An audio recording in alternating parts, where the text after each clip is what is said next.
ஐரோப்பிய ஒன்றியம் முழுவதுமா ரொம்ப பெரிய அளவில் ஒரு ரெட் லைட் அப்படிங்கிறது எரிஞ்சிக்கிட்டே இருக்குது. இந்த எமர்ஜென்சி லைட் எதுக்கு அப்படின்னு கேட்டால், ஐயோ இது ஐரோப்பிய ஒன்றியத்துக்கே பெரிய பிரச்சனையாக மாறிட்டு இருக்கு, உலக நாடுகளே இதை கவனியுங்கள் அப்படின்னு சொல்லி அவங்களுடைய ஊடகத்தில் எல்லாமே இந்த செய்தி தலைப்புச் செய்தி. வேறு எந்த செய்தியும் இல்லை. ஈரான்லேருந்து கொஞ்சம் மிசைல்ஸ் ரஷ்யாவுக்கும், ரஷ்யாவிலேருந்து இன்னும் கொஞ்சம் மிசைல்ஸ் ஈரானுக்கும் டிரான்ஸ்ஃபர் செய்யப்பட்டிருக்கிறது அப்படிங்கிறது தான். மிசைலை டிரான்ஸ்ஃபர் செஞ்சுட்டு இருக்காங்களா? என்னப்பா பண்டமாற்று முறை அங்கே நடந்துட்டு இருக்கு அப்படின்னு கேட்டால், உண்மையிலேயே அப்படி தான் நடந்துட்டு இருக்குங்கிறத ரஷ்யா சொல்கிறாங்க. எஸ், எங்களுக்கு தேவையான மிசைலை அவங்க தந்தாங்க, அவங்களுக்கு தேவையான மிசைலை நாங்கள் கொடுத்தோம். எங்கள் 2 பேருக்குமான அக்ரிமெண்ட் அப்படி தான். இந்த ஒரு செய்தியை கேட்ட உடனே மேற்குலக நாடுகள்லேருந்து ஐரோப்பிய ஒன்றியம் வரை எல்லாருமே பதறாங்க. அப்படி பதறுவதற்கான காரணம் என்ன? என்ன மிசைல் டிரான்ஸ்ஃபர் செய்யப்பட்டிருக்கிறது? ஏன் அந்த மிசைலை பற்றி எல்லாருமே இப்போ பேசிகிட்டு இருக்காங்க? அது இப்போ இருக்கக்கூடிய இந்த உலக அரசியலில் எவ்வளோ பெரிய மாற்றத்தை உருவாக்கும்? இப்படி ரொம்ப காம்ப்ளெக்ஸான விஷயம்தான், ஆனால் ரொம்ப ஸ்வீட்டாக நம்ம இந்த ஒரு பதிவில் பார்க்க போகிறோம். அன்பு தமிழஞ்சங்களுக்கு தமிழ் பொக்கிஷத்தின் வணக்கங்கள்.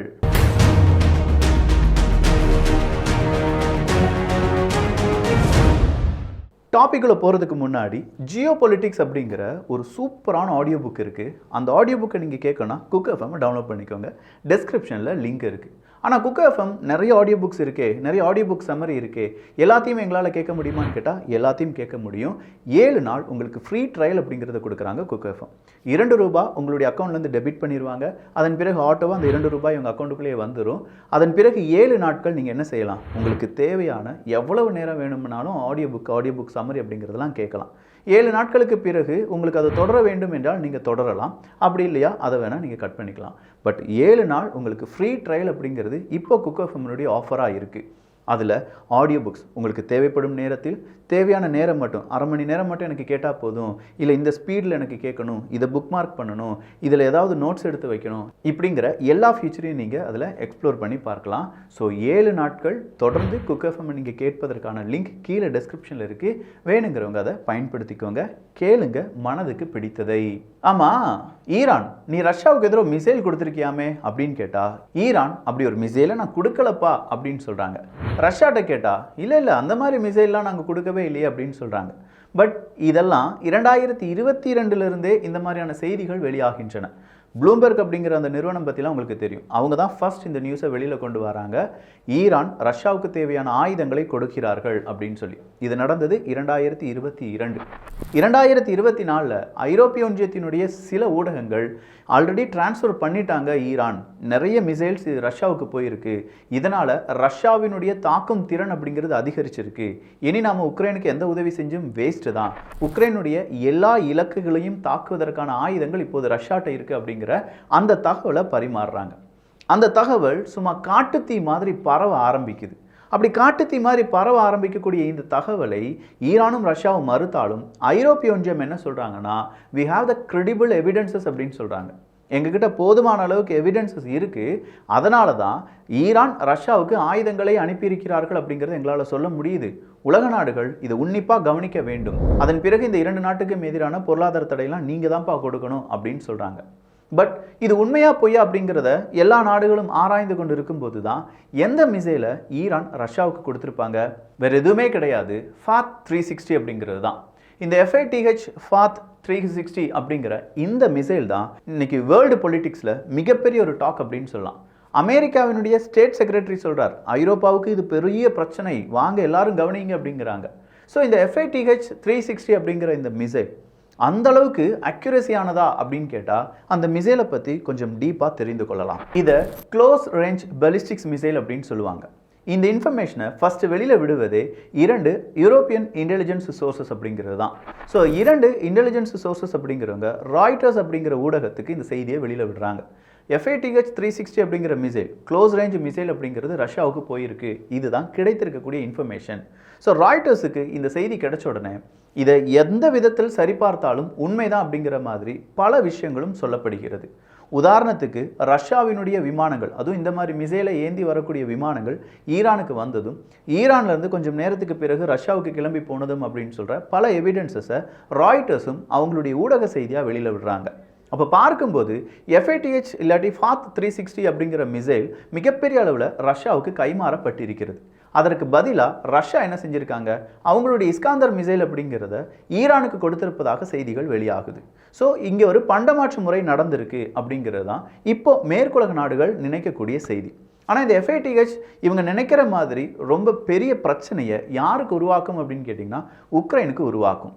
சரி, இந்த இரண்டு நாடுகள் இந்த மிசைலை பகிர்ந்து கொள்வதால் இவங்கள் மீது பொருளாதார தடையை இனி அமெரிக்கா விதிப்பார்களா அப்படின்னு கேட்டால், சார் ஆல்ரெடி இந்த இரண்டு நாடுகளுக்கு எதிராகவும் பொருளாதார தடை இருக்குது, இனிமேல் விதிப்பதற்கு புதுசாக எதுவுமே கிடையாது. ஸோ இரண்டு நாடுகளும் மிசைல் எக்ஸ்சேஞ்ச் பண்ணுறதுனால எந்தவித பாதிப்பும் இந்த இரண்டு நாடுகளுக்கும் இல்லை. ஆனால் இந்த இரண்டு நாடுகளுடைய எதிரி நாடுகள் இருக்காங்கல்ல, ஒன்று ரஷ்யாவுக்கு எதிராக இருக்கக்கூடிய உக்ரைன், இன்னொன்று ஈரானுக்கு எதிராக இருக்கக்கூடிய இஸ்ரேல். இந்த இரண்டு நாடுகளுக்குமே இது மிகப்பெரிய சிக்கலை உருவாக்கும். ஏன்னா இந்த இரண்டு நாடுகள்ட்டையும், இப்போ ரஷ்யாவை எடுத்துக்கோங்க, ஈரான் எடுத்துக்கோங்க, இவங்க இரண்டு பேர்ட்டையுமே போதுமான அளவுக்கு மிசைல்ஸ் இருக்குது, போதுமான அளவுக்கு குண்டுகள் இருக்குது. ஆனால் ஒரு மிசைலுக்கும் இன்னொரு மிசைலுக்கும் இடையே ஒரு கேப் அப்படிங்கிறது இருக்கும்ல. சில மிசைல்ஸ் 200, சில மிசைல்ஸ் 100 கிலோமீட்டர். அப்போ 150 கிலோமீட்டர் ரேஞ்ச் இருக்கக்கூடிய ஏதாவது மிசைல் வேணும் அப்படின்னு சொல்லி ஈரான் நினைப்பாங்க. இல்லை 200 கிலோமீட்டருக்கு மேலே தாக்கி அளிக்கக்கூடிய இன்னொரு மிசைல் வேணும் அப்படின்னு சொல்லி ரஷ்யா நினைப்பாங்க. இந்த இரண்டு கேப்பையும் நீ தயாரித்து வச்சிருக்கியா, நீ அதை தான், நான் உனக்கு இதை தாரேன் அப்படின்னு சொல்லி ஃபில் பண்ணிக்கிறாங்க. இதுதான் இப்போ கள நிலவரமாக நம்ம பார்க்கலாம். ஸோ FATH 360 அப்படின்னு சொல்லக்கூடிய இந்த missile, close range ballistics missile அப்படிங்கிறது 150 கிலோகிராம் வார்ஹெட்டோடி 120 கிலோமீட்டர் ரேஞ்ச் இருக்கக்கூடிய ஷார்ட் ரேஞ்ச் மிசைல் அப்படின்னு சொல்லலாம். ஸோ 120 கிலோமீட்டர் போகும், 150 கிலோகிராம் வார்ஹெட்டு அச்சசலா 150 கிலோகிராம் வார்ஹெட்டை அப்படியே போய் 120 கிலோமீட்டர் தள்ளி இருக்கக்கூடிய ஒரு ஏரியா கொண்டு போடு அப்படின்னு சொன்னால் 30 மீட்டர் அக்யூரஸியில் அது கொண்டு போட்டுரும். ஸோ அதனுடைய அக்யூரசி 30 மீட்டர், அதாவது ஒரு 30 மீட்டர் சர்க்கிள் வரைக்கிறீங்கன்னு வச்சுக்கோங்களேன், அங்கே எங்கேயாவது போய் விழும். அதுதான் இதனுடைய அக்யூரசி. அப்போது கரெக்டாக ப்ரிசைஸாக ஒரு தாக்குதலை செய்ய முடியாதா, 2 மீட்டர் 3 மீட்டர் 1 மீட்டர் அக்யூரசியில் இது போய் விழுகாதா அப்படின்னு கேட்டால் விழுகாது. அந்தளவுக்கான அக்யூரசி FATH அப்படிங்கிற இந்த 360 மிசைலுக்கு இல்லை. ஆனால் இதனால் பாதிப்புகள் ஏற்படுமா? உதாரணத்துக்கு ஒரு பிரிட்ஜை அழிப்பதற்கு தான் இந்த மிசைலை ஏவி விடுறாங்கன்னா, பிரிட்ஜு கிட்ட போய் விழுந்துருச்சுன்னா கண்டிப்பாக அது பிரிட்ஜுக்கும் பிரச்சனை, அதை சுற்றி இருக்கக்கூடிய ஏரியாவுக்கும் பிரச்சனை. அப்படி பார்க்க போனால் கண்டிப்பாக FATH 360ஆல் பல பிரச்சனைகள் யாருக்கு காத்துட்ருக்கு, இதே உக்ரைனுக்கு காத்துட்ருக்கு அப்படின்னு சொல்லலாம். இதை BM-120 மிசைல் அப்படின்னு சொல்லி அழைப்பார்கள். ஸோ FATH 360 அப்படிங்கிறதும் BM-120 அப்படிங்கிற 120 கிலோமீட்டர் ரேஞ்ச் அப்படின்னு சொன்னோம்ல, அதனால தான் இந்த BM-120 அப்படின்னு சொல்லி கூப்பிடுவாங்க. இது இரண்டுமே ஒரே மிசைல் தான், இனிமேல் கன்ஃபியூஸ் ஆகாதீங்க. நாளைக்கு நியூஸ் பேப்பரில் BM-120 மிசைல் அப்படின்னு சொல்லி நீங்கள் வாசிச்சிங்கன்னா உங்கள் மனசில் வர வேண்டியது FATH 360 அப்படிங்கிற இந்த மிசைல் தான். சரி, இதற்கு நிகரான ஒரு மிசைல் யார் யூஸ் பண்ணிட்டு இருக்காங்க, உக்ரைன் ஏதாவது யூஸ் பண்ணிட்டு இருப்பாங்களா அப்படின்னு கேட்டால் எஸ், அவங்க யூஸ் பண்ணுறாங்க. இந்த HIMARS அப்படின்னு சொல்லுவோம்ல, M270 MLRS, அதில் யூஸ் பண்ணக்கூடிய GMLRS மிசைல்ஸ் இருக்குல்ல, அதை விட பவர்ஃபுல்லான மிசைல் தான் இந்த FATH 360 அப்படிங்கிற மிசைல். ஆனால் இதில் இருக்கக்கூடிய மெயின் டிஃப்ரென்ஸ் என்ன அப்படின்னு கேட்டிங்கன்னா, இந்த HIMARS அப்படின்னு சொல்லக்கூடிய உக்ரைன் பயன்படுத்தக்கூடிய இந்த மிசைல்ஸ் ரொம்ப அக்யூரஸியாக இருக்கும், பின் பாயிண்ட் அக்யூரசி அப்படின்னு சொல்லலாம். பட் அதை விட பவர்ஃபுல்லாக இருந்தாலுமே இந்த 30 மீட்டர் அக்யூரசி அப்படிங்கிறது இதனுடைய ஒரு டிமெரிட்டாக பார்க்கலாம். சரி, அப்போ இந்த FATH 360 அப்படிங்கிற மிசைலை எப்படி ஏவ முடியும் அப்படின்னு கேட்டால் அதற்கு TEL அப்படிங்கிறத பற்றி தெரிந்திருக்க வேண்டும். டிரான்ஸ்போர்ட்டர் எரெக்டர் லான்ச்சர் அப்படிங்கிறது ஒரு ட்ரக்கில் மவுண்ட் செய்யப்பட்ட டிரான்ஸ்போர்ட்டர் எரெக்டர் லான்ச்சர் அப்படிங்கிறத வச்சு தான் இந்த FATH 360 அப்படிங்கிறத ஏவ முடியும். இதை ஷூட் அண்ட் ஸ்கூட் அப்படின்னு சொல்லுவாங்க. ஜஸ்ட் இது ஷூட் பண்ண உடனே இந்த ட்ரக் அப்படிங்கிறது வேறு இடத்துக்கு போயிடும். ஸோ சடனாக இந்த மாதிரியான ஒரு மிசைல் வருது, FATH 360 மிசைல் ஒன்று வருது அப்படின்னு சொல்லி இங்கே இருக்கக்கூடிய உக்ரைன் படைகள் பார்த்து எந்த திசையிலிருந்து வந்ததோ அந்த திசையில் இன்னொரு மிசைல் அனுப்புனா கூட அந்த இடத்துல அந்த ட்ரக் இருக்குமா? இருக்காது. இதை தான் ஷூட் அண்ட் ஸ்கூட் அப்படின்னு சொல்லுவாங்க. இந்த லான்ச்சர் அப்படின்னு சொல்லும்போது 2, 3, 4, 6 ரவுண்ட் லான்ச் கண்டெய்னர்ஸ் அப்படிங்கிறது இருக்கும். ஒவ்வொரு லான்ச் கண்டெய்னர்ஸ் அப்படிங்கிறத 1 மிசைல் அப்படிங்கிறது ஹோல்ட் பண்ணியிருக்கும். ஸோ டிஃப்ரெண்டான லான்ச் கண்டெய்னர்ஸுடன் டிஃப்ரெண்டான ட்ரக் சைஸில் இந்த FATH 360 மிசைல் அப்படிங்கிறத கொண்டு வர முடியும், ஏவ முடியும், ஷூட் ஆகி ஸ்கூட் ஆகவும் முடியும். அதனால தான் இந்த FATH 360 அப்படிங்கிறது எப்போதுமே கவுண்டர் பேட்டரி ஃபயர் அப்படிங்கிறத அவாய்ட் பண்ணக்கூடிய ஒரு மிசைல் சிஸ்டம் அப்படின்னு சொல்லுவாங்க. கவுண்டர் பேட்டரி ஃபயர் அப்படிங்கிறத அவாய்ட் பண்ணுறதுனாலையோ என்னவோ FATH 360 அப்படிங்கிறத அழிக்க முடியாத ஒரு மிசைல் அப்படின்னு சொல்லியும் உக்ரைன் ராணுவ வீரர்கள் சொல்கிறார்கள்.